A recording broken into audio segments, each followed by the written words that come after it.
السلام علیکم friends, welcome to کتاب نگری یوٹیوب چینل کتابوں کی نگری میں خوش آمدید۔ میں ہوں آپ کی ہوسٹ اقرا یاسین اور آج میں آپ کے لیے لے کر آئی ہوں زہرا فروخ حسن کے قلم سے تحریر کردہ ناول تجھے چیت لیں گے جانا کے ایپیسوڈ نمبر 13 کو لے کر۔ اس ایپیسوڈ کو سٹارٹ کرنے سے پہلے آپ کر لیجئے ہمارے چینل کو سبسکرائب، ویڈیو کو لائک اور کلک کر لیجئے بیل آئیکن کو۔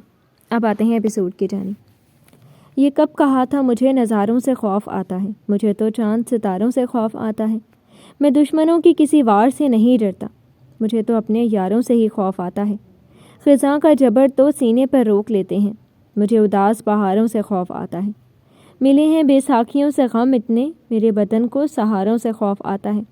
میں التفات کے خندق سے دور رہتا ہوں، تعلقات کے غاروں سے خوف آتا ہے۔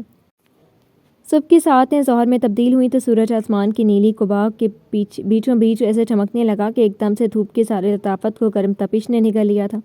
دوپہر ایسے گرم ہوئی کہ ہر شے پگھلنے لگی، ہر شے جل اٹھی، سلگ اٹھی۔ ہواؤں سے لطافت دور ہوئی اور ہر زیرو میں بے چینی سی بھرنے لگی۔ درخت کے پتے موسم گرما کی طرح تپنے لگے تھے اور پرندوں نے اپنے پروں کو سمیٹ کر اپنے اپنے آشیانوں میں پناہ لے لی تھی۔ ایسے میں ہاسپٹل کی بلڈنگ کے شیشے تیز دھوپ سے چمکنے لگے تو گراؤنڈ میں بھی دھوپ کی شدت سے لوگوں کا رش کم ہو کر ہاسپٹل کی بلڈنگ کے اندر سمٹنے لگا تھا۔ گیٹ سے لوگوں کا آنا جانا اب کم ہوتے ہوتے نہ ہونے کے برابر ہو رہا تھا۔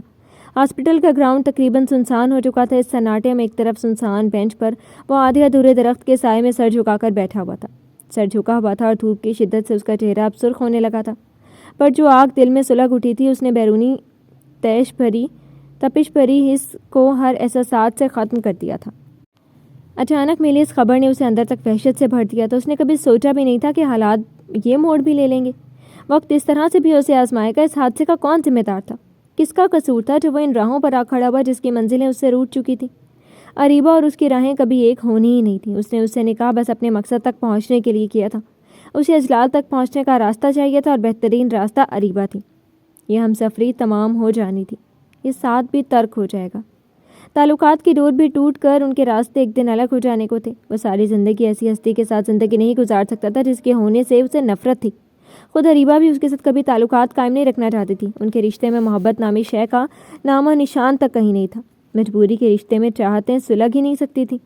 پھر یہ کیا ہوا کہ تقدیر نے یہ موڑ لے لیا اور اب یہ بچہ؟ باسق نے اپنے بالوں کو مٹھی میں جکڑ لیا۔ عداوتیں بھی سہیں، نفرتیں بھی ہیں، ناپسندیدگی بھی باہم ہے، لیکن اس نے کبھی اس بابت پر کبھی کیوں نہیں سوچا؟ اس کے دل میں اتنی وسعت ہی نہیں تھی کہ وہ اریبہ کو قبول کر لے، اور اگر اریبہ کو نہیں قبولا تو پھر اس بچے کا کیا ہوگا؟ باسق نے جلدی آنکھیں بند کر کے اپنے بالوں پر مٹھی کی گرفت اور بھی سخت کر دی تھی۔ باسق، اس کے کانوں میں دھیمی سی آواز آئی، پر اس نے پھر اب بھی اپنا سر اٹھا کر پکارنے والے کو نہیں دیکھا۔ بس بالوں پر مٹھی کو گرفت سخت تر ہوئی جا رہی تھی۔ باسق، اس بار پکارنے والے کی آواز اونچی ہوئی تو اس نے جھٹکے سے سر اٹھا کر اپنے سامنے آ کھڑے ہوئے مرتضیٰ کو دیکھا۔ دھوپ کی تمتماہٹ میں مہربان وجود، وہ اس کے لیے فکر مند سا تھا۔ مرتضیٰ نے باسق کی آنکھوں میں چھائی سرخی کو افسوس سے دیکھا۔ وہ اس کے حال پر صرف رحم ہی کھا سکتا تھا۔ جو تباہی اس نے اپنے نصیب میں لکھوا لی، وہ بس اس پر افسوس کا اظہار ہی کر سکتا تھا۔ باسق کچھ دیر خالی نگاہوں سے بس اس کی طرف دیکھتا رہا تھا اور پھر سے ہاتھوں میں سر دے کر وہ زمین پر پڑتے درختوں کے سائے کو گھورنے لگا تھا کہ ادھر اس طرح پریشان اور افسردہ بیٹھے رہنے سے تم اپنی زندگی کی ساری مشکلوں کا حل ڈھونڈ لو گے؟ مرتضیٰ اسپاٹ آواز میں بولتے ہوئے اس کے قریب ہی بیٹھ گیا۔ دھوپ کی تمتماہٹ سے پل میں اس کی رنگت گلابی پڑنے لگی تھی۔ باسق نے جبڑے بھینچے، آنکھوں میں سرد سے تاثر کے ساتھ بے بسی کا بھی احساس ابھرا تھا۔ مجھے ہرگز نہیں معلوم تھا مرتضیٰ کہ میرے اس فیصلے کا یہ نتیجہ بھی ہو سکتا تھا۔ تھکی ہوئی آواز میں بولتے ہوئے اس نے ایک بار پھر اپنے بالوں کو مٹھی میں جکڑ لیا تھا۔ مرتضیٰ نے بس ذرا سی گردن موڑی اور پھر سے سیدھی کر لی۔ سنہری آنکھوں میں تپش تھی ابھری۔ اگر تم نے یہ سب کارنامہ نتیجہ سوچ کر کیا ہوتا تو ایسی مشکلیں تمہیں اٹھانی ہی نہیں پڑتی۔ پشت بینچ کی گرم لکڑی سے ٹکائی تو مرتضیٰ کی پشت جل سی گئی، بالکل اسی جلن کی طرح جو ان سب کی زندگی میں ماضی سے لے کر اب تک اجلال خانزادہ کے ہونے کی وجہ سے تھی۔ وہ سب چاہ کر بھی اس جلن کی تپش کو اپنے اپنے رشتوں سے نکال نہیں پھینک سکتے تھے۔ زندگی کی کسی نہ کسی موڑ پر وہی جلن پھر سے اپنی تمام تر سوزش سمیت ان کے وجود پر چھا جاتی تھی۔ ادھر باسق نے اس کے جملے سنے، جھٹکے سے سر اٹھایا اور گردن موڑ کر اپنی لہو رنگ آنکھوں میں شرارے لے کر مرتضیٰ کو دیکھا۔ تو اور کیا کرتا؟ بتاؤ اور کیا کرتا؟ اپنے ماں باپ کے قاتل کو ایسے ہی کھلا چھوڑ دیتا؟ سب کچھ جان کر بھی صبر کر لیتا؟ ہاتھ پر ہاتھ رکھ کر بس صحیح وقت کا انتظار کرتا؟ ہر بے بسی کے بعد وہ غصے سے پھٹ ہی پڑا۔ مرتضیٰ نے بھی گلابی ہو گئی آنکھوں سے اس کی طرف دیکھا۔ دونوں کی آنکھوں میں سرد موری سی طرح آئی تھی۔ ہاں، تمہیں کرنا چاہیے تھا انتظار۔ تم نے غلط کیا تھا باسق، کیا تھا غلط؟ ہم سب کے ساتھ، دعا کے ساتھ، بھیا کے ساتھ، یہاں تک کہ اجلال کی بیٹی کے ساتھ بھی۔ وہ بھی اسی کی طرح اونچی آواز میں بولا تو واسق کی آنکھوں میں خون سا چلا گیا۔ یہ دلوں کا وہ غبار تھا جو دونوں اپنے اپنے دل میں دبائے ایک دوسرے سے دور رہے تھے۔ اب جو ملاقات ہوئی تو ایک دوسرے کی لہو رنگ آنکھوں میں دیکھتے ہوئے وہ غبار بھری تصویر کو تلخیوں سے دھو دینا چاہتے تھے۔ واسق کی زبان سے بہت ہی کڑوے کلمات ادا ہوئے تھے۔ تم یہ آرام سے کہہ سکتے کیونکہ اجلال کی ہر سازشوں کے بعد بھی تم ہمیشہ اپنے ماں باپ کے سائے میں پلے بڑھے۔ تمہارا ساتھ تمہارا پورا خاندان ہے، پر میرا کیا؟ ہاں میرا کیا؟ واسق کی زبان کی کڑواہٹ مرتضیٰ کے دل میں اتر گئی۔ وہ جبڑے کسے بس اسے گھور رہا تھا جس کے اندر پلتے زہر نے پہلی بار ان کی دوستی کو بھی زہریلا کر دیا تھا۔ میرے ماں باپ کو کن گناہوں کی سزا ملی؟ کیا گناہ کیا تھا انہوں نے صرف اس لیے کہ انہوں نے تمہارے ماں باپ کا ساتھ دینا چاہا تھا؟ غبار تو چھٹ رہے تھے لیکن زبان کی کڑواہٹ دلوں میں اترنے لگی تھی۔ مرتضیٰ کی آنکھوں میں شرارے سے لپکے۔ واسق تم اب حد سے بڑھ رہے ہو۔ میرے پاپا اور ماما کا کوئی قصور نہیں تھا۔ شفیع انکل نے اجلال کا کیس دوبارہ کھولا تھا۔ ان کی موت کی وجہ میرے ممی پاپا کبھی بھی نہیں رہے۔ دانت پر دانت رکھ کر وہ اس طرح واسق کو گھورنے لگا کہ اگر وہ ایک لفظ اور بولا تو وہ اس پر جھپٹ پڑے گا۔ لیکن واسق اس وقت اپنے آپے میں نہیں تھا۔ ہر دلیل، ہر سچائی سے منہ موڑ کر وہ جھٹکے سے کھڑا ہوا اور اونچی آواز میں چیخا، میں کچھ نہیں جانتا، میں کچھ نہیں جانتا، میں بس اتنا جانتا ہوں کہ میرے ماما ڈیڈ کو بے گناہ مارا گیا اور جب تک میں اس اجلال کو سزا نہیں دے دوں گا چین سے نہیں بیٹھوں گا۔ چیختے ہوئے اس کی آنکھوں کی لہو رنگ چھلکنے لگا تھا، رگیں ابھر گئیں اور تنفس تیز ہو اٹھا۔ وہ منتشر ہو رہا تھا۔ ہاں تو سزا اپنے بلبوتے پر دو۔ مرتضیٰ نے بھی نشست چھوڑ کر اس کے مقابل کھڑے ہو کر وہ بھی اونچی آواز میں چیخا تو واسق نے جبڑے بھینچ لیے۔ گراؤنڈ میں سناٹا نہیں چھایا ہوا ہوتا تو ضرور اب تک ان کے ارد گرد لوگوں کی بھیڑ جمع ہو جاتی۔ مرتضیٰ اس کی آنکھوں میں آنکھیں ڈال کر گھبراہٹ نما آواز میں اس پر برس پڑا تھا، سزا دو اجلال کو، جس طرح چاہے دو، تمہیں کوئی نہیں روکے گا، لیکن بیچ میں میری بہن کو کیوں لایا؟ اریبہ کو کیوں لائی؟ وہ آئی میرے انتقام کے بیچ میں۔ واسق نے ایک دم سے دھاڑ کر اس کی شرٹ سینے کے پاس اپنی مٹھی میں دبوچ لی۔ اس نے خود اپنی ذات میرے انتقام کے ساتھ جوڑ لی۔ وہ آئی میرے راستے میں، مجھ سے سب کچھ چھین کر اس نے خود اپنی سزا منتخب کر لی۔ اور یہ بچہ؟ لفظ بچہ کیا زبان پر آیا؟ نفرت سے بولتے بولتے واسق کی آواز مدھم پڑنے لگی تھی۔ آنکھوں کے شرارے بھی ماند ہونے لگے، بلکہ ان میں ایک شل سا تاثر ابھرا تھا۔ درد محبت، آتش انتقام سے لے کر اب یہ اچانک زندگی میں آیا نیا موڑ۔ واسق دو حصوں میں تقسیم ہو رہا تھا۔ مرتضیٰ کی شرٹ پر گرفت خود بخود ڈھیلی پڑی اور یہاں تک دونوں ہاتھ بے جان ہو کر پہلو میں ڈھلک گئے۔ ہاں بولو، کیا کرو گے اس بچے کا؟ اس بار مرتضیٰ نے اس کی شرٹ سینے سے دبوچ لی، آنکھوں میں شعلوں سے لپک تھی۔ وہ اس پر چوٹ کر رہا تھا۔ یہ بچہ تمہارا ہے، کیا اس کے وجود سے بھی انکار کر دو گے؟ تمہارے انتقام کی بھینٹ اب اور کون چڑھے گا بتاؤ مجھے؟ اور کس کس بے گناہ کو اس راہ پر قربان کرو گے؟ خود سے دور کر لو گے؟ واسق کی آنکھوں میں دیکھتے ہوئے مرتضیٰ کی آنکھوں میں غصے کے ساتھ ساتھ تعصب پر ترہم بھی ایک ساتھ چھلکا تھا۔ واسق نے ایک جھٹکے سے اپنی شرٹ کے اس کے ہاتھ سے کھینچی تھی۔ میں نے جو کچھ بھی کیا میں شرمندہ نہیں ہوں اور نہ کبھی ہوں گا، سمجھے تم؟ میں نے جو کچھ بھی کیا میں شرمندہ نہیں ہوں اور نہ کبھی ہوں گا، سمجھے تم؟ اس سے نگاہیں پھیر کر وہ پھر سے وہیں بینچ پر بیٹھ گیا۔ جیسے کتنے میل مسافت طے کر کے وہ نڈھال ہو چکا تھا۔ مرتضیٰ کچھ دیر اسے جبڑے بھینچے گھورتا رہا تھا، پھر وہ مڑ کر اندر چلا جاتا کہ اس کی نگاہ کچھ دوری پر کھڑے یزدان پر گئی تھی۔ بس ایک پل لگا اور مرتضیٰ کے چہرے کا رنگ تبدیل ہوا تھا۔ کب سے وہ ادھر کھڑا تھا، کیا اس نے ان دونوں کی باتیں سن لی؟ مرتضیٰ کو گھبراہٹ سے ہونے لگی۔ یزدان کو سخت ناپسند تھا کہ اس کے سپاہی اپنے اپنے پرسنل ایشوز کو لے کر ایک دوسرے سے سرعام جھگڑا کریں۔ چور نگاہوں سے واسق کو دیکھ کر اس نے پھر سے یزدان کی طرف دیکھا۔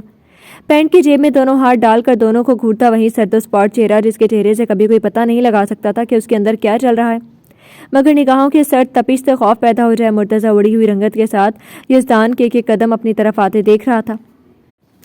اپنی ڈیوٹی چھوڑ کر ادھر دنیا کو تماشا دکھانے کے لیے ٹھہرے ہو تم دونوں؟ سنجیدگی سے بولتے ہوئے وہ قریب آ گیا۔ جہاں مرتضیٰ کی پیشانی بھیگی وہیں واسق کے کانوں میں یزدان کی آواز گئی اور اسے بھی جیسے ایک تیز جھٹکا لگا تھا۔ وہ تیزی سے اٹھ کھڑا ہوا تھا، ایک نگاہ یزدان کو دیکھا اور سر جھکا گیا۔ کمی بیش سے مرتضیٰ والی حالت اس کے چہرے پر بھی عیاں ہو رہی تھی، بس اس کے چہرے پر ندامت کا بھی اثر رقم تھا۔ میں سمجھاتا ہوں تم دونوں کو ابھی، غراہٹ نما آواز میں کہتے ہوئے اس کے پیر آگے بڑھا کر سارا فاصلہ سمیٹتے کہ مصطفیٰ۔ یزدان بہت تیزی سے پیچھے مڑا، شانی پکارتی ہوئی چلی آ رہی تھی۔ وہ تھما اور اس نے برہم نگاہ دونوں پر ڈالی۔ آج تم دونوں رات کو گھر نہیں جا رہے ہو، مجھ سے آفس میں ملو، ادھر میں ہاسپٹل میں کوئی تماشا نہیں لگوا سکتا۔ اس کی دھیمی سرگوشی نما آواز میں صاف غراہٹ سی تھی۔ جہاں مرتضیٰ کی شکل مری مری سی ہوئی، واسق کی بھی پیشانی بھیگی۔ مجھے تم سے جو بھی بات کرنی ہے وہ میں ادھر ہی کروں گا، اور اس بار میں تمہارے دماغ کا ہر فتور نکالوں گا۔ واسق کی طرف دیکھتے ہوئے ولف کی آنکھوں میں صاف وہی برہمی کی چمک تھی جس سے ان کے ہر سپاہی کی جان نکلتی تھی۔ فتور نکالنے کا سن کر مرتضیٰ نے بے ساختہ حلق تر کیا۔ کہیں اس کے فطور کے ساتھ فتنہ بھی ختم کرنے کے چکر میں ان دونوں کی ہی جان شاکر نامی ڈینجر آدمی کے ہاتھوں نہ سونپتی جائے، جسے موت کے منہ میں گھس کر فتنہ فساد ختم کرنے کی عادت ہے۔ جی واسق کے پاس اب کوئی اور جواز تھا ہی نہیں۔ اتنے دن سے وہ ولف سے بچ رہا تھا، مگر آج بری طرح سے پھنس گیا تھا۔ ہر کیفیت پر اس وقت ولف کی سزا کا خوف حاوی ہو گیا تھا۔ لنچ کیے بغیر مت جاؤ۔ شانی اتنی دیر میں ان تینوں کے قریب پہنچ چکی تھی۔ فکر مند سی انہوں نے تینوں پر باری باری نگاہ ڈالی تو واسق نے بے ساختہ نگاہ چرا لی۔ شانی کا سامنا اب اس سے ہوا تھا، اور ان کے سامنے وہ یہ پہلی بار تھا کہ احساس شرمندگی سے زمین میں گڑا رہا تھا۔ جی آ جاؤ واسق تم بھی۔ یزدان نے تابعداری سے ان سے کہہ کر واسق کو بھی حکم دیا تو مرتضیٰ نے پہلے واسق پھر اپنی مما کی طرف دیکھا۔ اندر چلو واسق، کب سے ادھر بیٹھے ہو؟ شانی ناراض تھی پر اپنی ناراضگی وہ ظاہر نہیں کرنا چاہتی تھی۔ جو کچھ اچھا یا برا وہ واسق کو متہم کر کے اس وقت کوئی تلخی نہیں گھولنا چاہتی تھی۔ ادھر واسق کی ندامت اور بڑھی تھی۔ میں اب چلتا ہوں۔ وہ نگاہیں ملانے کے قابل خود کو نہیں سمجھ رہا تھا تو بھلا کیسے وہ ان لوگوں کے ساتھ پہلے کی طرح اٹھ بیٹھ۔ لنچ کر لو پھر چلے جانا۔ آ جاؤ۔ شانی نے ایک بار پھر نرمی سے کہہ کر قدم اندر کی جانب بڑھا دیے تھے۔ مرتضیٰ تو فوراً ان کے پیچھے ہو لیا، مگر واسق کے قدم اب بھی جھجک رہے تھے۔ اندر جاؤ۔ ولف کی سخت آواز نے واسق کے پیروں کو جیسے متحرک کر دیا۔ وہ سر جھکا کر اندر کی جانب گیا تو یزدان کچھ دیر آنکھیں سکیڑ کر اس کی پشت کو گھورتا رہا تھا۔ اس وقت اس کے ذہن میں بہت کچھ ایک ساتھ چل رہا تھا۔ حالات پیچیدہ ہو رہے تھے، رشتے الجھ رہے تھے، اور اب یہ الجھن کس طرح سلجھانی ہے وہ بہت سوچ سمجھ کر اپنا ہر ایک قدم اٹھانا چاہتا تھا۔ شاید اس الجھن کے سلجھانے میں کئی بار دل ٹوٹے، شاید جدائی کا آغاز ہو جائے، مگر آخری دم تک وہ کوشش کرے گا سب کے دل کے ڈورے وہ ایک دوسرے سے باندھ جائے۔ اور یہ کام کرنا کتنا مشکل ہوگا، کیسے سب طے کرنا ہے، یہ تو وقت ہی بتائے گا۔ یزدان نے گہری سانس لے کر سر جھٹکا اور اس کے قدم اندر کی بجائے اپنے کار کی طرف بڑھ گئے تھے۔ فی الحال اس کے پاس لنچ کا ٹائم نہیں تھا۔ وہ وہاں سے چلا گیا مگر دھوپ تمتماتی ہوئی یوں ہی فضاؤں کو گرم کر رہی تھی۔ دوپہر ڈھلنے لگی اور آسمان کی نیلی قبا کا رنگ نارنجی شعاعوں سے ڈھکنے لگا تھا جب میڈیکل کالج کے گیٹ سے صبا آہستہ آہستہ قدموں سے باہر نکلی تھی۔ گیٹ سے باہر اپنی مخصوص جگہ پر بلیک شیشوں والی کار دیکھتے ہی آنکھیں چمکی، چہرہ تمتما گیا۔ شاید مرتضیٰ اسے لینے آیا تھا۔ صبح تو اسے ملے بغیر ہی ہاسپٹل چلا گیا تھا، وہ تو سوتی ہی رہ گئی تھی۔ پھر میڈیکل کالج وجدان صاحب اسے ڈراپ کر گئے تھے، اور اب صبا کے دل میں خوشی کی ایسی لہر اٹھی کہ اس قدموں میں نئی جان سی پیدا ہو گئی تھی۔ بہت تیزی سے بیچ کا فاصلہ طے کر کے وہ کار تک آ پہنچی۔ خوشی کے احساس کے تلے کار کے ہینڈل پر ہاتھ رکھا، پھر جیسے ہی تیزی سے کار کا ڈور کھولا تھا اور ڈرائیونگ سیٹ پر بیٹھے شاکر پر نگاہ گئی۔ ایک پل کو آنکھیں بجھ گئیں، دل بھاری سا ہو گیا، لیکن دوسرے لمحے وہ خود کو سنبھال کر زبردستی مسکرائی تھی، پر دلی خوشی کیا بجھے انداز میں پھر سے سست ہو گئے۔ ڈھیلے ڈھالے انداز میں وہ کار میں بیٹھ گئی۔ وہ نہیں آیا اس کا مطلب ناراض تھا۔ صبا نے سر چھٹک کر مرتضیٰ کے خیال سے پیچھے چھڑایا، پھر پیار سے بھائی کی طرف دیکھا۔ بھائی جان، آج بھابھی جان گھر پر ہی ہیں؟ اپنے بیگ کو بیک سیٹ پر اچھالتے ہوئے صبا کی صورت پر سنجیدگی تھی، مگر آنکھوں میں شرارت کی چمک صاف تھی۔ وہ اسے چھیڑ رہی تھی۔ السلام علیکم۔ اس کے مذاق کو نظر انداز کرتے ہوئے اس نے سلام کیا، اور ایک بار پھر کار سٹارٹ کر کے اس نے روڈ پر ڈال دی۔ صبا نے زبان دانتوں تلے دبائی۔ وعلیکم السلام۔ سلام کا جواب دیتے ہوئے وہ ذرا سا خجل سی ہوتی اپنے چشمے کو ناک پر سے درست کر کے سیدھی بیٹھ گئی تھی۔ میں ادھر اپنی بہن کے لیے آیا تھا، بہت دن ہو گئے تھے تم سے اکیلے میں بات کیے ہوئے۔ ایک ہاتھ اسٹیئرنگ سے ہٹا کر اس نے صبا کا گال چھوا تو وہ ساری اداسی بھلا کر خوشی کے احساس کے ساتھ اس کی طرف گھوم گئی۔ میں بھی یہی سوچ رہی تھی بھائی کتنے دن ہو گئے ہیں۔ اس کا بازو تھام کر اس نے سر شاکر کے سینے پر ٹکایا اور بھائی کے محبت کے احساس کو بھرپور طریقے سے محسوس کرتے ہوئے وہ آنکھیں موند گئی۔ اداس دل اور بھی بوچھل ہونے لگا تھا۔ دل کی حیرت اپنے بھائی سے سارے حال دل کہتے۔ آئس کریم کھاؤ گی؟ شاکر نے بس شانے پر ٹکے سر کو دیکھا، پھر سر سیدھا کرتے ہوئے پیار سے پوچھا۔ کھلا دیں، اور کھٹا میٹھا شربت بھی پلا دیں۔ آنکھیں موندے ہوئے یہ جواب دے کر وہ پھر سے خاموش ہو گئی۔ شاکر بس ہولے سے مسکرایا اور کار ان گلیوں کی طرف موڑ دی جن راہوں سے گزر کر ان دونوں کا بچپن بیتا تھا۔ پھر کچھ ہی دیر میں وہ صبا کے ہمراہ انہی آشنا راستوں پر موجود تھا جو اس کی اصلی پہچان تھے۔ دوپہر کا وقت تھا تو اس وقت زیادہ بھیڑ بھاڑ نہیں تھی۔ اسکول کالجوں کے بچے سب جا چکے تھے تو روڈ تقریباً سنسان ہی تھا۔ درختوں کے سائے زمین کے فرش پر جھک رہے تھے اور گرم دھوپ کی گرمی سے ہوا گرم ہو چلی تھی، مگر وہ دونوں آرام سے ایک درخت کے سائے تلے کار کے بونٹ پر بیٹھے آئس کریم کے ساتھ کھٹے میٹھے شربت کا مزہ لے رہے تھے۔ دعا کو تو یہ شربت پسند ہی نہیں تھا۔ ہم اس کے لیے آئس کریم لے چلتے ہیں۔ ہاں، انوں کے لیے دونوں چیزیں لے لیں، اسے تو اچھی بھی لگنی چاہیے یہ چیزیں۔ کیوں بھائی؟ شربت کے گھونٹ آہستہ آہستہ اسٹرا سے بھرتے ہوئے صبا نے ایک بار بھی سڑاپ سڑاپ کی آواز نہیں نکالی تھی۔ مرتضیٰ کو پسند نہیں تھی تو وہ دھیرے دھیرے یہ عادت ختم کر رہی تھی۔ رشتوں کی خاص پہچان تبدیلی ہے۔ تو وہ شاکر کی طرح بننا چاہتی تھی تو وہ مرتضیٰ کی پسند کے مطابق ڈھل جانا چاہتی تھی۔ یہ محبتوں کا ہی کمال تھا کہ انسان کو بدلنے کے دور سے گزار دیتا تھا۔ ادھر شربت کی گھونٹ لیتے ہوئے شاکر کی آنکھیں دعا کے خیال سے مسکرا اٹھی۔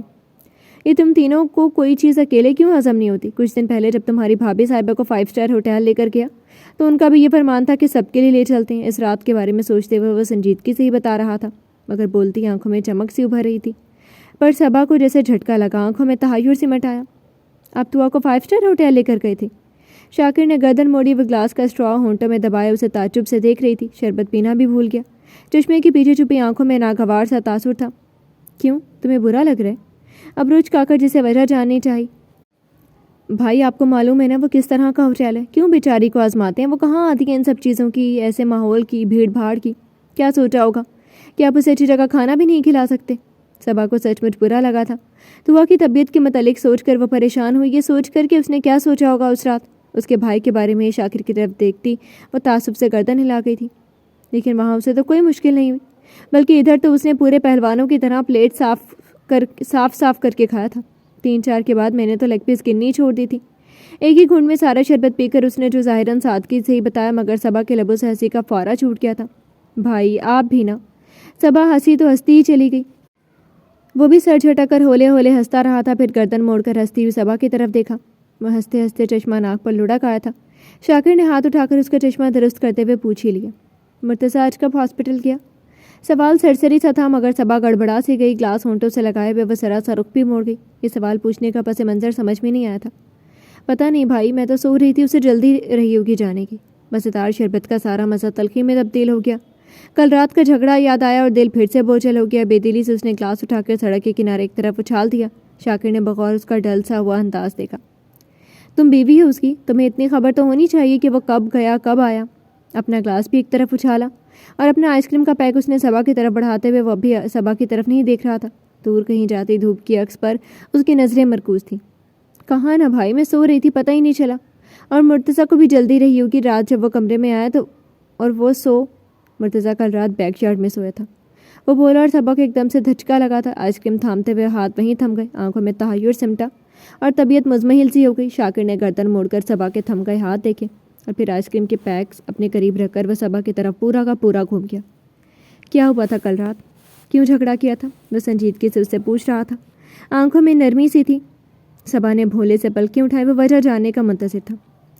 جھگڑا میں نے صرف نہیں کیا تھا، اس نے شروعات کی تھی، اس سے جا کر پوچھے نا۔ آنکھوں میں خفکی سے اتر آئی تھی تو شاکر نے اس کی ناک چٹکی میں دبائی۔ تم سے کیوں نہیں پوچھوں؟ کیونکہ میں جانتا ہوں اس نے جھگڑا شروع کیا ہوگا تو تم نے بھی اسے بخشا تھوڑی ہوگا۔ اس کی ناک ہولے ہولے چٹکی میں دبا کر ہلاتے ہوئے اس کے ہونٹ مسکراہٹ میں ڈھلے ہوئے تھے۔ صبا نے منہ لٹکا لیا۔ مجھے غلط بات برداشت نہیں، شاکر کے ہاتھ سے ناک چھڑا کر اس نے نروٹھے پن سے کہا تو شاکر نے گہری سانس لی۔ تو تھوڑا سا برداشت کرنا سیکھو سبھی۔ اس کی بات پر صبا دفاع کرنے کے لیے منہ کھولنے ہی لگی کہ شاکر نے اس کے ہونٹے پر انگلی رکھ کر اسے خاموش کر دیا۔ پہلے میری بات سن لو، پھر جو کچھ کہنا ہے مجھ سے کہہ لینا۔ صبا چپ ہو گئی تو اس نے اس کے لبوں سے انگلی والا ہاتھ ہٹا کر صبا کا ہاتھ اپنے ہاتھوں کے بیچ میں لے کر تھپکتے ہوئے کہنا شروع کیا۔ صبا، جہاں شادی، محبت اور خوشی، پیار دو دلوں اور وجود کے ساتھ ہونے کا نام ہے، اس کے ساتھ بہت کچھ برداشت کرنے کا بھی نام ہے۔ کچھ باتیں اگر برداشت کر لی جائیں تو اس رشتے کو اور بھی خوبصورت رنگ میں گھل مل جاتے ہیں۔ صبا کے ہاتھ کو لگاتار ہولے ہولے تھپکتے ہوئے وہ نرم لہجے میں اسے سمجھا رہا تھا۔ صبا کے پاس اب کچھ کہنے کے لیے تھا ہی نہیں، بس شاکر کے مہربان چہرے کی طرف دیکھتے ہوئے وہ سن رہی تھی۔ محبت کی عمر تب تک ہوتی ہے جب تک ایک دوسرے کے لیے دلوں میں عزت قائم رہتی ہے، اعتبار سے دل بندھا رہتا ہے۔ جس دن عزت ختم ہوئی، اعتبار ٹوٹا، پھر محبت کا دم گھٹنے میں دیر نہیں لگے گی، اور پھر یہی شادی صرف رشتے کی بھاری زنجیر لگے گی۔ اس کے ہاتھ کو پیار سے تھپکتے ہوئے وہ سنجیدہ سا تھا صبا جو اس کی باتیں سر جھکا کر سن رہی تھی، سر اٹھا کر شاکر کی شکل دیکھ کر بولی، بھائی مجھے مرتضیٰ سے بہت محبت ہے۔ شاکر اس بار ہولے سے مسکرائے، میں نے کب انکار کیا؟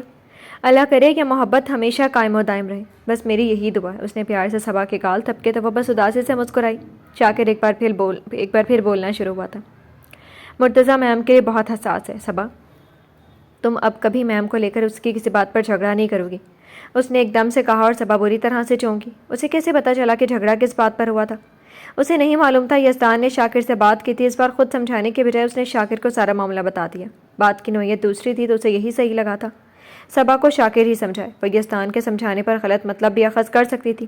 شاکر اس کے چہرے پر آتے جاتے رنگوں کو دیکھتے ہوئے نرمی سے بول رہا تھا، میں جانتا ہوں اپنے بارے میں تمہاری اٹیچمنٹ کو بھی سمجھتا ہوں، لیکن ساتھ میں یہ بھی جانتا ہوں صبا، مرتضیٰ بہت ہی اچھا ہے، تم سے بہت محبت بھی کرتا ہے، تمہاری ہر بات خوشی خوشی برداشت کر لے گا، بس سوائے میم کو چھوڑ کر، اور اسے کرنا بھی نہیں چاہیے، ماں تو ماں ہوتی ہے نا۔ اس نے صبا کی آنکھوں میں جھانک کر تائید چاہے مگر صبا نے لب بھینچ لیے۔ ماں ماں ہوتی ہے اور بیوی کچھ نہیں، ایک کی عزت کے لیے دوسرے کو بے عزت کرے۔ نہ چاہتے ہوئے بھی لہجہ تلخ ہو گیا۔ شاکر نے بس نفی میں سر ہلایا اور پھر اس کا ہاتھ چھوڑ کر وہ سنجیدگی سے بولا، صبا ایک بات بتاؤ، اگر میں تمہیں ڈانٹتا یا اس بات پر تم سے ناراض ہوتا تو کیا تم کو پھر بھی اپنی بے عزتی لگتی؟ یہ کیسا سوال تھا؟ صبا نے آنکھیں سگیڑی۔ نہیں بھائی، کبھی نہیں، میں کیوں برا مانوں گی؟ بے ساختہ بولتے ہوئے صبا کی آنکھوں میں پیار ہی پیار تھا، پر وہ سنجیدہ ہی رہا۔ تو پھر شوہروں کی ڈانٹ ڈپٹ یا غصہ بے عزتی کیوں لگنے لگتا ہے؟ ضروری تو نہیں ہر شوہر بے عزتی کے عنوان سے تمہیں ڈانٹ رہا ہو، لڑ جھگڑ رہا ہو۔ تم لڑکیاں بھی عجیب ہوتی ہو، باپ بھائیوں کی ڈانٹ خوشی خوشی برداشت کر لیتی ہو، مگر یہ کام کبھی شوہر کرے تو پھر فوراً دل پہ لے لیتی ہو۔ وہ بہت سنجیدگی سے وہ بات پوچھ رہا تھا جس کا جواب شاید صحیح سے کوئی لڑکی نہیں بتا سکے کہ ان کے دل کیوں شادی کے بعد وسعت پیدا نہیں کر پاتے۔ اس بار صبا نے نگاہیں چرا کر آس پاس دیکھنے لگی، بولی تو آواز دھیمی سی تھی، باپ بھائی تو پیار سے ڈانٹتے ہیں نا، لیکن ان شوہروں کو تو بس روب چھاڑنا آتا ہے۔ بات اپنے گھر والوں کی آئے تو ساری محبت بھلا کر بیوی کو ڈانٹ ڈپٹ دیتے ہیں۔ دھیمی آواز میں اس نے وہی دلیل دہرا دی جو صدیوں سے چلی آ رہی تھی۔ شاکر نے بس اس کا چہرہ دیکھا۔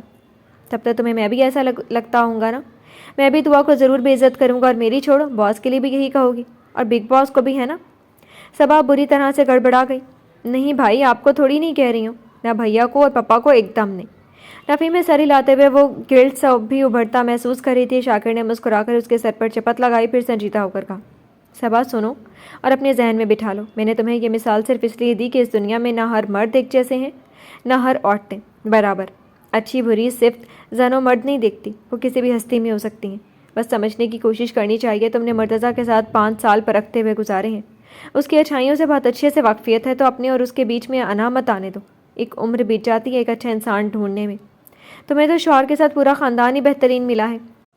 بے قدری کر کے اپنی قدر بھی مت کھو دو۔ دھیمے دھیمے وہ سنجیدگی سے صبا کو اس کی غلطی کا احساس دلا رہا تھا۔ یزدان نے مرتضیٰ کو سمجھا کر اپنا بھائی ہونے کا فرض نبھایا تھا، تو وہ کیوں اپنی بہن کی صبا، محبت صرف ایک دوسرے کو خوش رکھنے یا چاہتوں کے حصول کا نام نہیں، محبت کا دوسرا رخ احساس ذمہ داری اور فداکاری کا بھی ہے۔ جب تک ایک دوسرے کے جذبات کا خیال نہیں رکھا جائے گا تب تک ہر رشتے کا تقدس پامال ہو سکتا ہے۔ ایک بار پھر اس نے صبا کا ہاتھ تھام لیا۔ صبا اب نگاہیں جھکائے بس اس کے صاف ستھرے ابھری ہوئی نسوں والے مضبوط ہاتھوں کو دیکھے جا رہی تھی۔ اب کہنے کو جو کچھ بچا ہی نہیں تھا، صفائی دینی بیتوکی سی بات تھی۔ شریک ہمسفر کا مطلب یعنی قید و شرط کے بغیر ایک دوسرے کو سمجھو، صرف اس سے اچھے سلوک کی امید مت رکھو، تم خود سے اتنا اچھا سلوک رکھو کہ وہ کبھی تمہارے بارے میں کچھ غلط سوچ ہی نہ سکے۔ کوشش کرو کبھی آپس کے اختلافات دوسروں کے کانوں تک نہیں پہنچے، تم دونوں کے باہمی تعلقات اتنے کلوز ہوں کہ خود ہی سارے مسائل سلجھا لو، کسی دوسرے کو مداخلت کرنے کی ضرورت ہی نہ پڑے۔ شاکر ذرا رکا، صبا کے جھکے سر کو دیکھا، پھر نرمی سے بولا، ایک دن باس نے سمجھایا تھا، آج میں سمجھا رہا ہوں، تو کیا میں امید رکھوں اب کسی اور کو سمجھانے کی ضرورت نہیں پڑے گی؟ بولتے بولتے اس نے صبا کی جھکی نگاہوں میں دیکھا، وہ کیا بولتی، بس نفی میں سر ہلا کر رہ گئی تھی۔ اپنے بھائی کے سامنے وہ دل بھر کر شرمندہ ہو رہی تھی۔ اور ایک بات صبا جو سب سے اہم ہے، لفظ طلاق کی چوٹ اور بار بہت ہی سنگین ہوتا ہے۔ جب بھی یہ لفظ استعمال ہوتا ہے مقدس رشتوں کو زخمی کر دیتا ہے، دراڑیں ڈال دیتا ہے۔ آئندہ یہ لفظ زبان پر بھی مت لانا۔ صبا نے جھٹکے سے سر اٹھایا۔ کس نے اسے یہ والی بات بھی بتائی؟ کیا مرتضیٰ نے بھائی سے شکایت کی؟ مرتضیٰ نے مجھ سے ایک لفظ بھی نہیں کہا، وہ اس طرح کا لڑکا نہیں کہ اپنی بیوی کے جھگڑے اس کے بھائی کو بتا کر شکایت کرے۔ صبا کی آنکھوں میں دیکھتے ہوئے وہ بھی سنجیدہ تھا۔ صبا کی آنکھوں میں اب آنسو آ ہی گئے۔ ہاں، ساری برائی مجھ میں ہی ہے نا، وہ سب سے اچھا ہے، سنہرا بلہ ہے وہ۔ کل رات لڑتے ہوئے دیکھ لیتے تو سمجھ میں آتا کتنا غصہ کیا تھا اس نے مجھ پر، میرے منہ سے بھی الٹا سیدھا نکل گیا۔ شکوہ کرتے ہوئے اس کی آواز بھر آئی تو شاکر نے ایک ہاتھ بڑھا کر اسے اپنے شانے سے لگا لیا۔ سنہرا بلہ اچھا تو واقعی بہت ہے، لیکن میری کالی آنکھوں والی بلی اس سے بھی اچھی ہے۔ پیار سے صبا کے بازوؤں کو سہلاتے ہوئے اس نے محبت سے اس کا سر بھی چوما۔ صبا نے یوں ہی اس سے لگے ہوئے سر اٹھا کر اس کا مہربان چہرہ دیکھا۔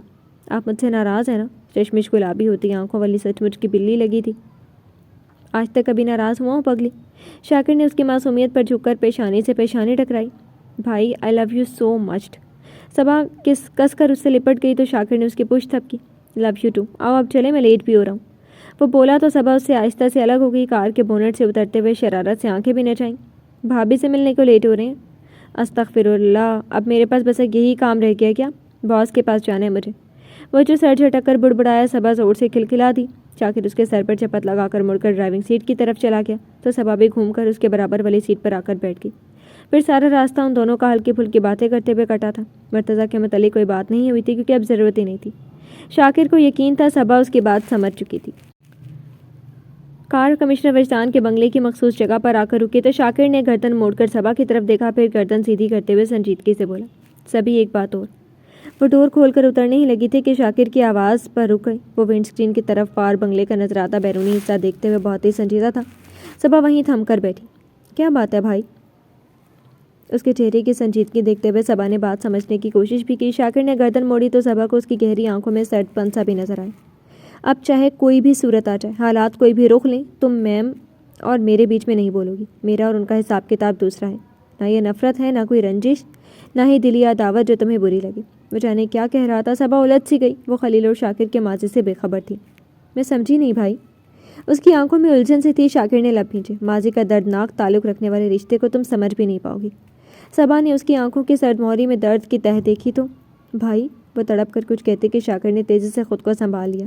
کچھ مت سوچو، بس اب میری بات ماننا، اوکے؟ اس نے پیار سے صبا کا گال تھپکا۔ اور آؤ اندر چلیں۔ چابی نکال کر وہ کار سے اتر گیا تو صبا سرد سانس لے کر خود بھی اتر گئی۔ جو بات اسے نہیں بتانی تھی وہ کبھی نہیں بتائے گا، یہ تو وہ جانتی ہی تھی، اس لیے خاموشی سے وہ شاکر کی ہمراہی میں اندر کی جانب بڑھ گئی۔ وہ دونوں اندر آئے تو لیونگ روم میں دعا اور دادی آرام سے بیٹھے ڈرامے سے لطف اندوز ہو رہی تھی۔ صبا کو شاکر کے ساتھ آتے دیکھ کر دعا نے تعجب سے اسے دیکھا۔ چھوٹے بھیا تمہیں لینے نہیں گئے تھے؟ ہاتھ میں لیا فرائز کھانا بھول کر اس نے حیرت سے صبا کو پھر شاکر کو دیکھا۔ اس کا دیکھنا تھا کہ شاکر کی آنکھوں میں خاص چمک ابھری اور دعا نے نروس سی ہو کر فوری نگاہ صبا پر مرکوز کر لی۔ ایک پل کبھی نگاہوں کا تصادم دل میں ہلچل مچا دیتا تھا۔ پتہ نہیں کیوں نہیں آیا، میں فریش ہو لوں، صبا دھیمی آواز میں بول کر دعا اور دادی دونوں سے نگاہ چرا کر تیز قدموں سے اپنے کمرے کی طرف بڑھ گئی تو دعا کی نظروں نے دور تک جاتی صبا کا پیچھا کیا تھا۔ اس لڑکی کا تو آدھا دن کالج میں گزرتا ہے اور آدھا دن اپنے کمرے میں، بڑے نخرے ہیں بہو رانی کے۔ سعدیہ بیگم نے جاتی صبا کو کچھ دیر کے دیکھنے کے بعد گردن سیدھی کرتے ہوئے خالص سانسوں والے انداز میں چل بھن کر تنزیہ کہا، مگر دعا نے سٹ پٹا کر چور نظروں سے بے نیاز بن کے کھڑے شاکر کو دیکھا، پھر پاس بیٹھی دادی کے بازو کو ہلکے ہاتھ سے ہلا کر بہو رانی کے بھائی صاحب کی طرف متوجہ کیا تھا۔ وہ چونکی پھر داماد کو دیکھا۔ اگر شاکر ان کی پوتی کا شوہر نہ ہوتا تو وہ ایک لمبا چوڑا اس کی بہن کا اعمال نامہ سنا دیتی، مگر رشتوں کی نوعیت سے زبان پر قابو پا لیا تھا۔ بیٹھو نا شاکر، کھڑے کیوں ہو بیٹا؟ کہاں اپنی جلی تپی ساس تھی، کہاں اب مٹھائی کی دکان بن کر وہ شاکر سے مخاطب ہوئیں تو دعا کے ساتھ ساتھ شاکر نے بھی دل میں واقع تھی۔ سوری دادی، بیٹھ نہیں سکتا، بس صبا کو چھوڑنے آیا تھا، دادی سے سنجیدگی سے کہتے ہوئے ایک نگاہ زوجہ محترمہ پر بھی ڈالی۔ وہ پوری طرح ڈراموں میں منہمک ہو چکی تھی، آنکھیں اسکرین پر مرکوز تھیں اور اس سے بھی تیزی سے منہ چل رہا تھا۔ وہ ایک نگاہ اسے دیکھنے کی چاہ لیے اندر آ گیا اور وہ اپنے ہیرو کو چھوڑ کر ڈرامے کے ہیرو کو دیکھنے میں کھوئی ہوئی تھی۔ شاکر نے بڑی ناگواری سے ہیرو صاحب کو اس طرح گھورا گویا اگر وہ مل گیا تو اس کا بھیجا تو ضرور اڑا دے گا۔ اچھا؟ سعدیہ بیگم نے صرف اچھا کہہ کر بڑے چاؤ سے ڈرامے کی طرف دیکھتی دعا کی طرف دیکھا اور پھر دادی کی کونی بڑی زور سے اس کی پسلی میں آ لگی۔ دعا نے بلبلا کر اس کی طرف دیکھا تو شاکر جا رہا ہے۔ دعا کے دیکھنے پر آنکھیں دکھاتے ہوئے وہ دانت پر دانت رکھ کر بولی۔ کچھ خاص اشارے بھی آنکھوں ہی آنکھوں میں دیا، مگر دعا نے ان کی آنکھوں کے اشاروں کو کیا سمجھنا تھا۔ تو کیا کروں؟ تم جاؤ شاکر، اوکے، اللہ حافظ۔ پسلی کا درد بھلا کر اس نے آرام سے شانے اٹھائے، ذرا کی گردن موڑ کر اب تک کھڑے شاکر کو خدا حافظ کہا اور پھر سے ڈرامے کی طرف دیکھنا شروع ہو گئی، مگر اتنی دیر میں دادی کا تو پارا ہی چڑھ گیا۔ ہاں، یہ جیسے تمہارے پپا کا لگایا ہوا گارڈ ہے نا، جو مہارانی جی بیٹھے بیٹھے اللہ حافظ کریں گے، ایسے پکارتے ہیں؟ کوئی تمیز نہیں سیکھی تم نے اپنی ماں سے؟ دادی تو تیش سے لتر لینا ہی شروع ہو گئی تھی اور دعا کا چہرہ اتنا دیکھنے لائق ہو گیا کہ شاکر ضروری کام کے باوجود بھی وہیں ٹھہر گیا۔ وہ سنجیدہ بنا دعا کی رونی بنتی شکل دیکھتے ہوئے منتظر تھا۔ دادی اس کی بیوی کو کتنی اچھی بیوی بنا کر چھوڑنے والی ہیں۔ ادھر دعا بیچارگی سے فیوریٹ فرائز کے پلیٹ ہاتھ میں لیے دادی کی طرف دیکھ رہی تھی، کب وہ لتے لینے چھوڑے اور وہ کب کھاتے ہوئے اپنے فرائز کے ساتھ ڈرامہ بھی انجوائے کر سکے۔ پر دادی کار جھاڑنے والا پروگرام اب لمبا چلنے والا تھا۔ یہ طریقہ ہے کوئی؟ میاں ایک لمحے کو آیا اور بیوی ٹھا سے خدا حافظ کہہ کر ڈرامے دیکھ رہی ہے، بکریوں کی طرح منہ چلائے جا رہی ہے۔ سیکھو اپنی ماں سے کیسے میاں کو اپنے قابو میں رکھا جاتا ہے۔ دادی شروع ہو چکی تھی تو اب شامت ہی شامت تھی۔ شانی کو تو وہ کسی حال میں نہیں بخش دیتی تھی۔ لفظ بکری پر شاکر نے شکر کیا، دادی صرف بکری تک پہنچی ہیں، کہیں گائے وائے یا بھینس تک پہنچ جاتے تو دعا کا پارا ہی چڑھ جاتا اور پھر وہ مکالمے بازی کے مزے لینے کے چکر میں یہی جم جاتا اور ادھر یزدان نے اس کے لتے لینے تھے۔ پپا مما سے بہت محبت کرتے ہیں دادی، قابو میں کوئی نہیں ہے پپا۔ ماں کا میاں کو قابو میں رکھنے والی بات پسند نہیں آئے تو مبن نہیں لگا کہ خبردار، جو ماں باپ کی بڑی حمایتی بنی، میں بس اتنا بتا رہی ہوں کہ کیسے قابو میں کرنے۔ تمہارا میاں تو ویسے بھی بڑا اکھڑ ہے، ایک تو کم بولتا ہے، اس پر سے بولے تو جیسے لٹھ مارتا ہے۔ ایسے مردوں کو قابو میں کرنا بڑا سخت ہوتا ہے، یزدان جیسا۔ وہ لتے لیتے ہوئے شاید وہاں کھڑے اکھڑ میاں کی موجودگی بھی فراموش کر گئی تھی۔ واہ واہ دادی صاحبہ، شاکر نے تو ابرو چکا کر انہیں دل میں داد دے دی۔ وہ وہیں کھڑا تھا تو یہ گلفشانی پیٹھ پیچھے تو اس کی تعریفوں کے کلابے ہی ملا دیتی ہوں گی، مگر دادی کی کچھ گلفشانی پر دعا کی سیانی سی ہو گئی۔ دادی شاکر یہیں کھڑا ہے۔ کنکھیوں سے شاکر کو دیکھتے ہوئے وہ منمن کرتی بولی۔ دادی ذرا گڑبڑائی، پھر فوراً سنبھل گئی۔ ہاں تو یہی کہہ رہی ہوں کہ اپنے یزدان جیسا ہی مزاج کا ہے اپنا شاکر، تو یزدی کی بیوی کی طرح تم بھی کچھ ہنر سیکھو۔ دیکھو کیسے یزدان کے آگے پیچھے پھرتی ہے۔ ایک تم ہو، شوہر آئے اور اس سے کھانے پینے کا پوچھنے کے یا بیٹھنے کا کہنے کے بجائے ڈرامے اور فرائض میں جان اٹکی ہے۔ شاکر بیٹا یہ تو بے وقوف ہے، تم برا نہ ماننا۔ کیا ڈرامے والی دادیاں رنگ بدلتی ہوں گی جو اس وقت اس کی دادی ساس بدل رہی تھی۔ شاکر تو اشش کرتا وہیں جم کر کھڑا دادی اور پوتی کے مکالمے بازی سے محسوس ہو رہا تھا۔ جی جانتا ہوں، کافی ٹائم سے سابقہ پڑا ہوا ہے۔ ہائے رے یہ معصوم بننے کی ایکٹنگ۔ دعا نے پورا منہ کھول کر تیزی سے رخ موڑ کر شوہر صاحب کی طرف غصے سے دیکھا۔ میں بے وقوف ہوں اور تم کیا ہو؟ یہ تم کیا ہوتا ہے؟ دادی نے تو اس بار اتنی زور سے اس کی کمر میں دھپ جمائی کہ دعا اپنی جگہ سے اچھل ہی پڑی۔ ہاتھ سے پلیٹ چھوٹتے چھوٹتے بچی۔ درد الگ جو ہوا سو ہوا۔ بیچارے کی کمر دیکھنا پڑے گا، نیل تو نہیں پڑ گئے؟ وہ سر چٹکتے ہوئے کان کے لو مسلتے ہوئے بڑبڑایا۔ نگاہیں مسلسل دعا کے چہرے پر جمی، یہ سوچ رہی تھی کہ اس کے چکر میں کام سے بھی جا رہا ہوں۔ ہائے دادی میری کمر میں نیل ڈال دیا آپ نے۔ ادھر وہ روحانسی سی ہو رہی تھی، شاکر کے سامنے کھسیانی بھی ہونے لگی دادی کے اس پیار پر، مگر وہ دادی ہی کیا جو یہ مظلومیت برداشت کر لیں۔ اب ایسی نازک بھی نہیں ہو تم، کچھ نہیں ہوتا پہلوانوں والی کمر پر۔ دادی کچھ زیادہ ہی تیش سے بھر گئی تھی، مگر شاکر کو اپنی پوری توانائی خرچ کرنی پڑی اپنا کہکہا دبانے میں۔ دادی میں ہرگز موٹی نہیں ہوں۔ احتجاج کرنے میں وہ چینک ہی پڑی۔ شاکر کی طرف بھی دیکھا، وہ گول مول ہونٹ بناتا اسے چمکتی نگاہوں سے دیکھ رہا تھا۔ دعا نے جل کر اسے منہ ہی چڑھا دیا تو بدلے میں اس نے ایک آنکھ دبا کر ہونٹ گول کر کے فلائنگ کس جو اچھال دی۔ دعا کی آنکھیں ہی پھٹ گئی تھیں، منہ کھل گیا۔ شریف گنڈا دن بدن لوفر ہوا جا رہا تھا۔ ادھر سعدیہ بیگم ان دونوں کے اشارے سے بے خبر اپنی ہی دھن میں کہے جا رہی تھی، موٹی ہو نہیں تو ہو جاؤ گی۔ دن رات یا تو بیٹھ کر پڑھتی رہتی ہو یا کھاتی رہتی ہو، نکمی ہو تم سب۔ اب یہ دیکھو میاں اتنی دیر سے کھڑے، مگر مجال ہے جو منہ سے بیٹھنے کا ہی کہہ دیں۔ شریف میاں مل گیا تو سارا نخرا ہے۔ دادی اب اچھی ساس کی طرح داماد کو قابو میں رکھنے کے لیے مکھن کی فیکٹری کھول چکی تھی۔ جیسے ہی پیار بھری نگاہ شاکر پر ڈالی، دوبارہ فلائنگ کس دینے جانے والے ہونٹ نارمل حالت میں آ گئے اور شریفانہ تاثرات بھی چہرے پر سج گئے۔ ادھر دادی کی بات پر دعا نے جل کر گردن موڑی۔ میاں جی کی لوفرانہ حرکتیں جو دیکھ لی ہوتی تو اسے خود ہی بھگانے میں ایک پل نہیں لگائے گی۔ بیٹھ جاؤ بیٹا، یہ تو نکمی ہی رہے گی۔ سعدیہ بیگم اکھڑ کہنے کا پورا بدلہ شیرینی بن کر چکا دینے کے لیے تیار نہیں تھی، مگر اکھڑ تو اکھڑ ہی تھا۔ میں بیٹھنے کو نہیں آیا تھا، آپ کنٹینیو رکھیں۔ کمال کی ایکٹنگ کر کے سنجیدہ کھڑے میاں صاحب نے لٹھ مار انداز میں کہہ دیا۔ دادی نے منہ بنانے کے لیے جیسے رخ موڑنے لگی، اس نے موقع پا کر دعا کو دیکھتے ہوئے پھر سے آنکھ دبائی۔ اس نے دانت ہی پیس لیے۔ تو جاؤ بھاگو نا اب کیوں؟ ہائے اللہ، جل کر بولتی دعا کو ایک اور چینک نکل گئی۔ دادی کا ایک اور بھی تگڑا ہاتھ کمر پر آ پڑا تھا۔ اف، بچی کی کمر آج دیکھنے لائق ہو جائے گی۔ شاکر نے نفی میں سر ہلا کر سوچتے ہوئے دعا کی رونی شکل دیکھی، پھر جلالی دادی کو۔ آج انہوں نے ثابت کر دیا کہ وہ یزدان کی پہلوان دادی ہیں۔ شرم کرو کچھ، اس طرح بدتمیزی سے بھگاتے ہیں۔ دادی کی شعلہ جوالا بن جانے پر تو وہ کمر کا درد بھلا کر دانت پر دانت رکھ کر شاکر کی طرف مڑی۔ میاں صاحب تشریف فرمائیے یا تشریف لے جائیں گے؟ اتنی فرمانبردار بیوی بننے پر شاکر نے بے ساختہ اپنی مسکراہٹ چھپانے کے لیے ناک کھجلائی۔ کمال تو یہ تھا اس بیچ مجال ہے جو فرائض سے بھری پلیٹ چھوٹی ہو یا گری ہو۔ کیوں تشریف لے جائے؟ کھانے کا پوچھو اس سے۔ اف، یہ دادی دعا نے بے بسی سے اب تک کھڑے شوہر صاحب کو دیکھا جو اس کی درگت بنوا کر ہی ٹلیں گے۔ اتنا تو وہ جانتی تھی دعا کو تپا چلا کر وہ خوش ہوتا تھا۔ کھانا کھائیں گے آپ تو جیسے دانتوں تلے دبا کر ادا کیا گیا۔ وہ گلابی سی تپی جلی گڑیا شاکر کی ساری تھکاوٹ بس اسے دیکھتے ہی دور ہونے لگی۔ آنکھوں کو راحت تو بس اس کا خفا چہرہ بن جاتا تھا۔ نہیں مجھے جانے۔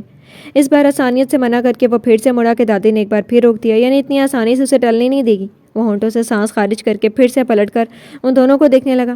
شاکر چائے تو پی لو، اور دعا جاؤ چائے بنا دو۔ شاکر سے کہہ کر وہ ایک بار پھر دعا کی طرف مڑی۔ آنکھیں تر کر کے وہ کیا اشارے نہیں کر رہی تھی جو سب دعا کے سر سے گزر رہا تھا۔ صاحبہ چائے لے آؤ۔ ان کے سارے اشارے بازیاں نظر انداز کر کے مہارانی بن کر اس نے ملازموں کو آواز دی، ساتھ ہی فرائض سے منہ بھرے۔ تم بنا کر دو۔ انہوں نے پورے غصے سے اس کا بازو دبوچ کر کھڑا کرنے کی کوشش کی۔ دادی میرے ہاتھ جلے ہوئے۔ پل میں ہاتھ میں لی گئی پلیٹ کو دوسرے ہاتھ میں منتقل کر کے بیچاری بن کر اس نے اپنے جلا ہوا ہاتھ دکھایا۔ شاکر نے بھی نگاہ دوڑائی، سرخی مدھم ہوئی جا رہی تھی۔ اسی ہاتھ سے تو دن بھر خود تو الا بلا بنا کر کھاتی رہی ہو، اب میاں کے لیے چائے بنانے میں تمہیں جلے ہاتھ کا خیال آنے لگا۔ دادی کسی صورت میں اسے جم کر بیٹھنے نہیں دے رہی تھی۔ دادی الا بلا کون سا پکا کر کھایا، صاحبہ سے بنوایا، اس کا منہ بنا تو۔ دعا کال کروں شانی کو؟ یہ دھمکی کام کر گئی۔ وہ ایک بھرپور خفا نگاہ دادی پھر پشت پر ہاتھ باندھ کر کھڑے شاکر کو دیکھ کر اٹھنے ہی لگی کہ میں جا رہا ہوں، رہنے دو چائے کو۔ یعنی یہ سب بس دادی کی ڈانٹ کے لیے تھا۔ ایک بھرپور شکایتی نگاہ اس پر ڈال کر وہ تھم سے صوفے پر بیٹھ گئی تھی۔ منہ پھلا کر فرائز کے ایک ٹکڑے کو کاٹا تو شاکر کا دل کیا ایک بار ضرور اس کے پھولے پھولے رخسار کو اپنے لبوں سے چھو لیا۔ استغفر اللہ، شاکر تو اچھا خاصا بدتمیز ہوا جا رہا ہے۔ دادی موجود ہے اور ایسے باقیانہ خیالات۔ چل بیٹا نکل لے اب۔ اپنے خیال پر خود کو ڈانٹ کر مڑنے لگا کہ تو آ جا کر شاکر کو باہر تک چھوڑ کر آؤ۔ مڑتے شاکر کو بس یہی بات اپنے کام کی لگی تھی۔ آرام سے جینس کی دونوں جیبوں میں ہاتھ ڈال کر وہ پھر سے اپنی جگہ رک کر کھڑا ہو گیا تھا۔ دادی باہر بہت گرمی ہے، ویسے بولی جیسے ذرا سا دھوپ میں پگھل ہی جائے گی۔ شاکر نے پتلیاں سکیڑ کر اسے گھورا۔ جہنم کی گرمی کیسے برداشت ہوگی جب ایسی نافرمان بیویاں اپنے شوہروں کے ساتھ ایسا سلوک رکھتی ہیں؟ تو یہ بڑی بڑی گرم سلاخیں زبان ہیں۔ اللہ نہ کرے دادی۔ چلیں جی، آپ کو باہر تک چھوڑ کر جنت لکھوا لوں اپنے نام۔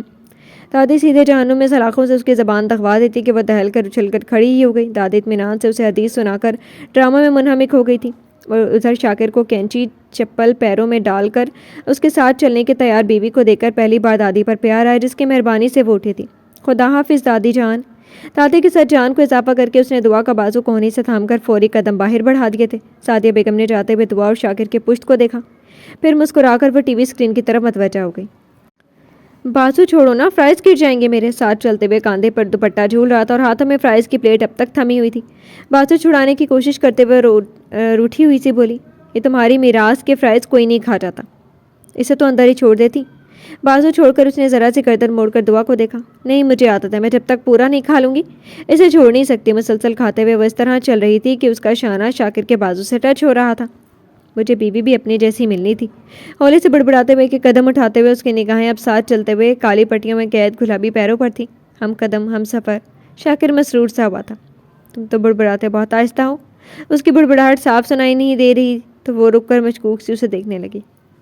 اللہ جانے کیا ہڑبڑایا ہے۔ شاکر نے تھم کر اس کی آنکھوں میں جھانکا۔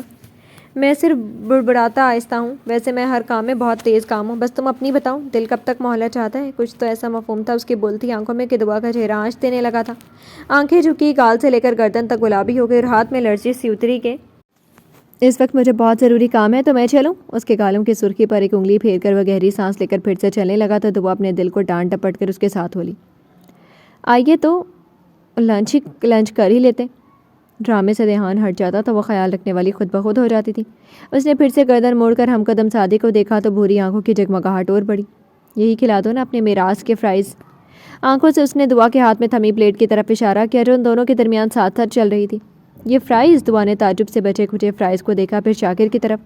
کیوں شیئر نہیں کر سکتی؟ وہ مسکرایا، جان بوجھ کر آہستہ قدموں سے چل رہا تھا۔ سفر ناتمام کی خواہش بھی عجیب شے ہے، لیکن سفر تمام ہو جانا ہی تھا۔ ابھی دھیمے دھیمے ہی صحیح دونوں یزدان کی کار تک پہنچ گئے تھے۔ کیوں نہیں شیئر کر سکتی؟ تم سب لے لو۔ دعا نے بڑی معصومیت سے پوری پلیٹ اس کی طرف بڑھا دی۔ شاکر نے کچھ پل بس اسے دیکھا۔ حالات اور زمانے نے کئی سازشیں رچی، آزمائشیں سخت سی تھیں، مگر ایک خالص ہیرا بطور تحفہ اس کے دامن میں ڈال دیا گیا تھا۔ شاکر کو آج اپنی خوش نصیبی پر یقین آ گیا تھا۔ یہ ساتھ عمر بھر کی ریاضت کا عوض تھا۔ ایک دم سے جذبات امڑے تو اس نے گردن گھما کر چاروں طرف دیکھا۔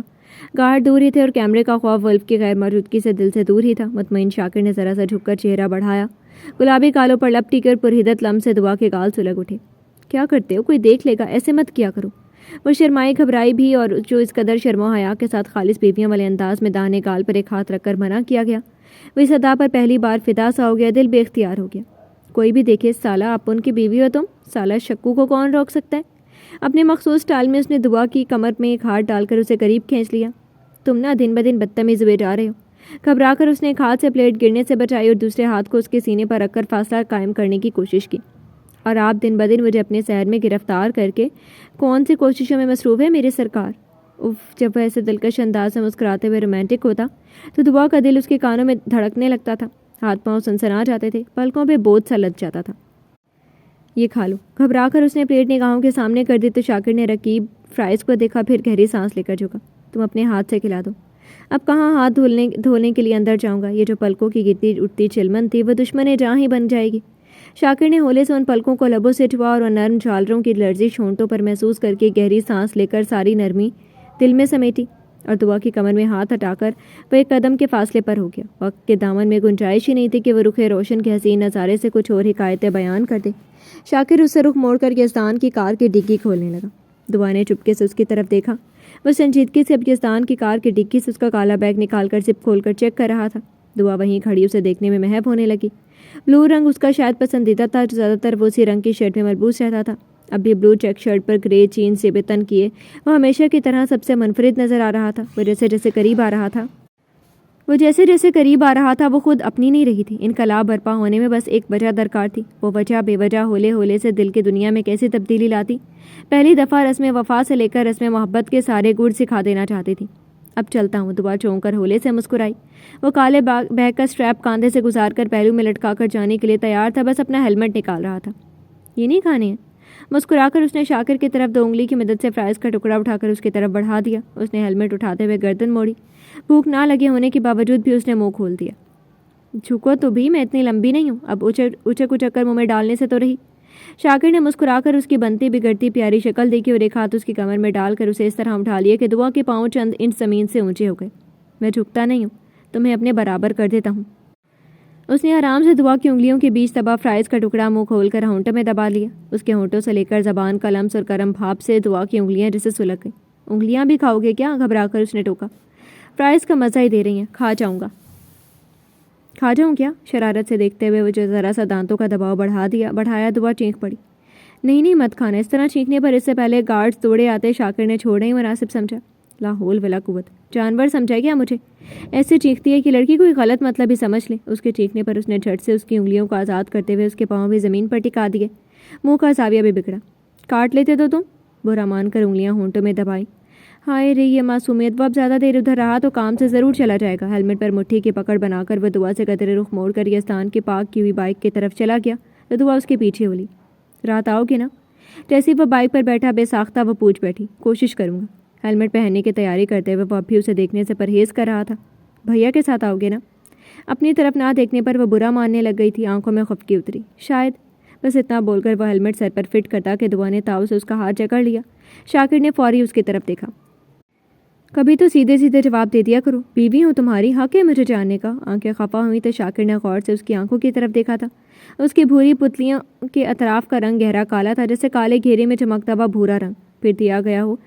ہیزل براؤن آنکھیں۔ میں آدمی سیدھا نہیں ہوں، جواب کیا سیدھا دوں؟ تو ہاتھ چھوڑے میڈم، کام پر جانے، حق آ کر دوں گا۔ ان کی نگاہوں میں نگاہیں ملا کر اشارے سے نازک گرفت چھوڑنے کے لیے کہتے ہوئے وہ مسکرایا تو وہ سٹ پٹ آ گئی۔ کوئی نہیں چاہیے حق وقت، تم جاؤ اب، اللہ حافظ۔ بہت تیزی سے اس کا ہاتھ چھوڑا اور وہ پلٹ کر بھاگتی کہ شاکر نے اس سے بھی تیزی سے کاندھے پر موجود دوپٹے کو جکڑ لیا۔ دعا نے بہت تیزی سے پھسلتے دوپٹے پر مٹھی کسی اور اسی تیزی سے پلٹ کر اس نے شاکر کی طرف دیکھا۔